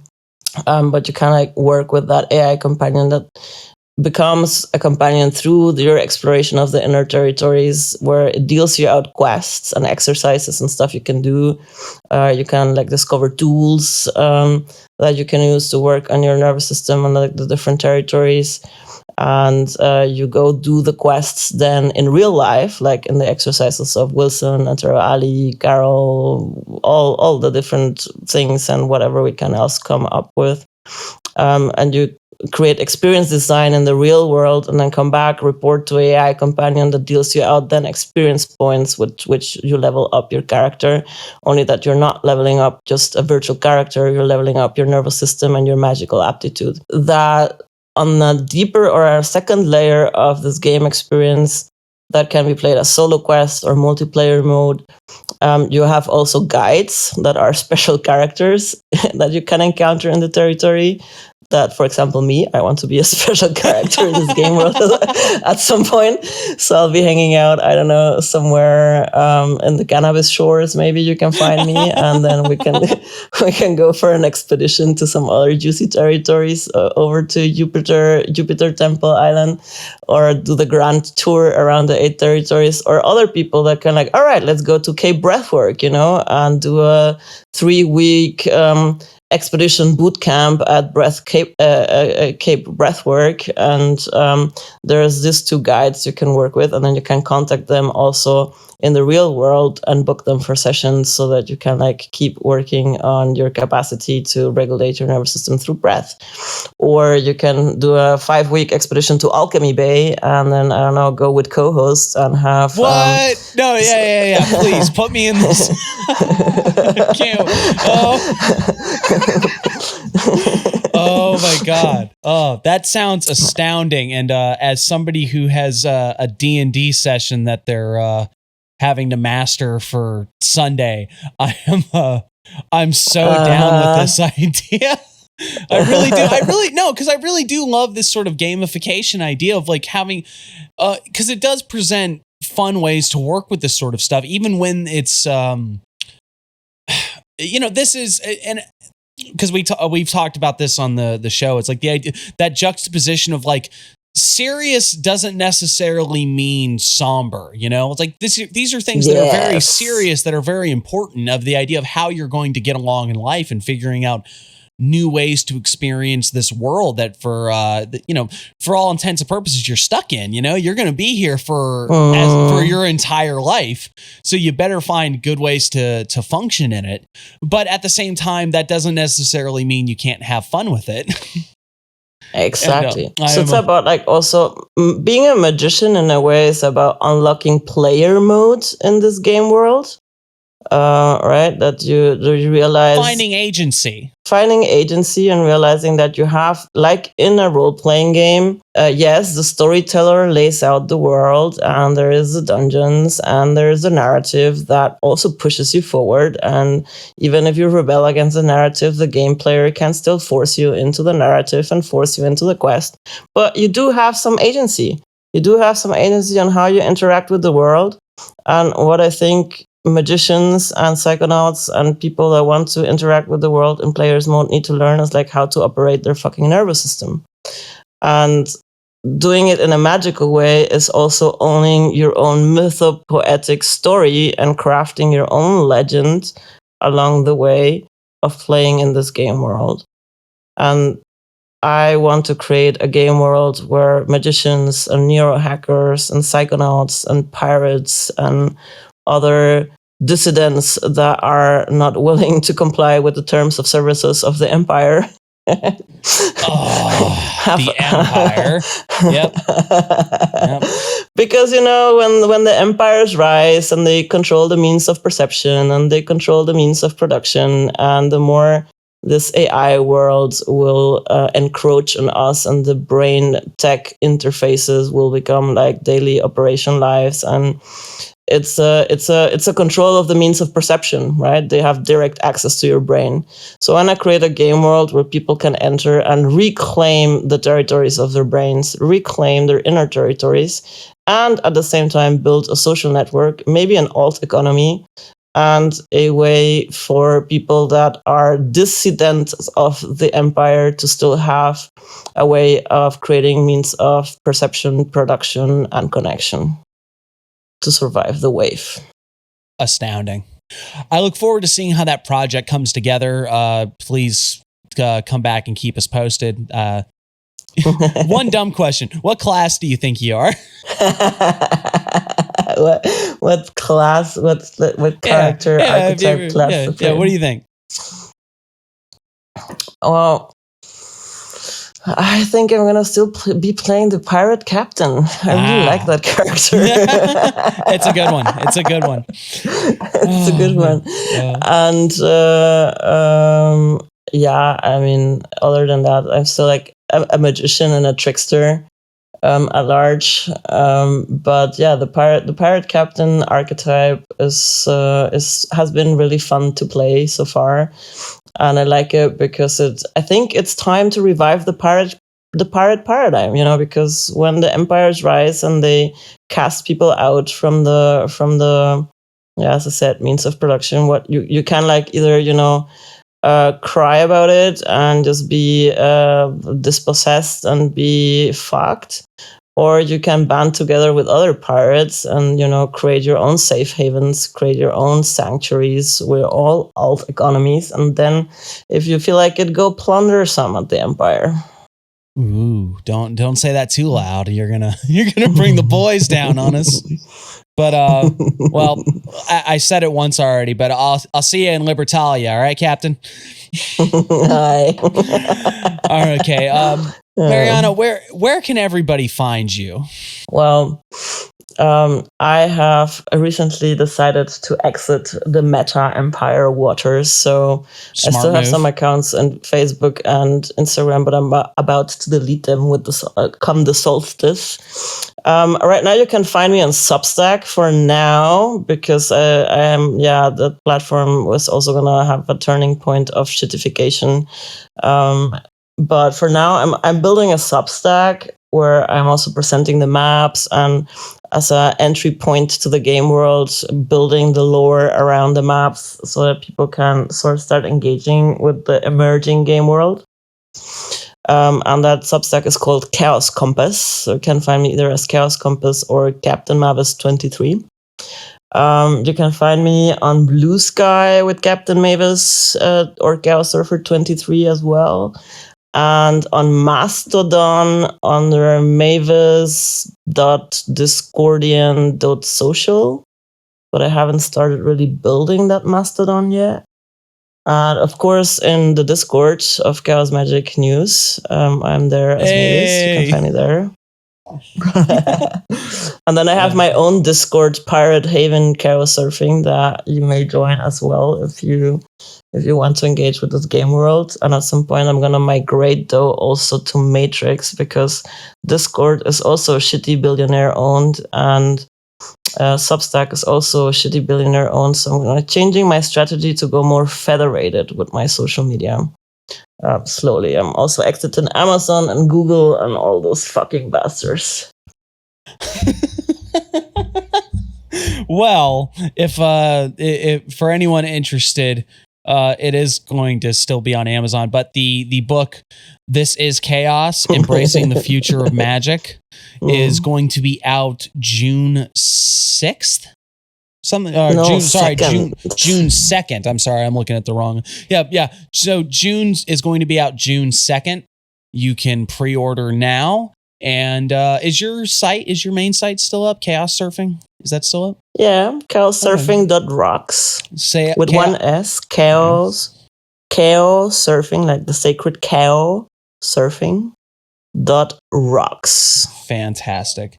Well, I guess for everyone else listening, I highly suggest you look into all of the social media and websites that Captain Mavis has just presented. Look into it. I think the book, like I said, I think is very much going to be worth your time for this essay alone.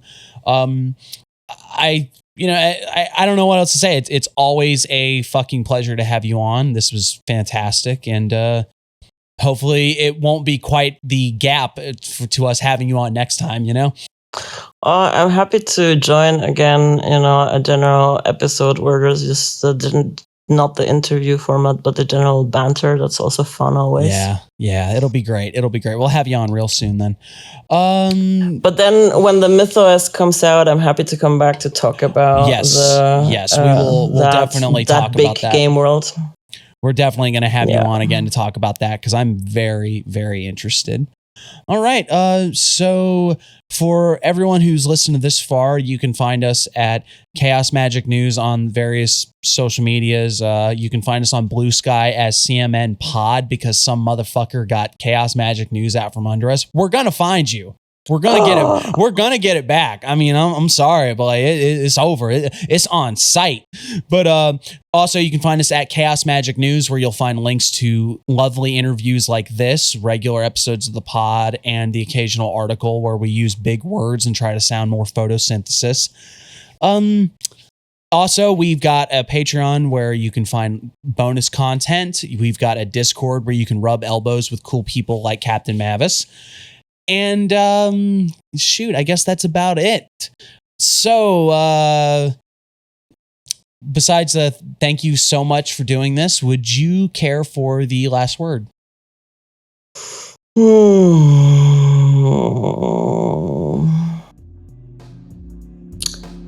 I guess the same as always, last word. Choyo fakwe. There you go. All right. Thank you so much for listening, everyone. Bye-bye.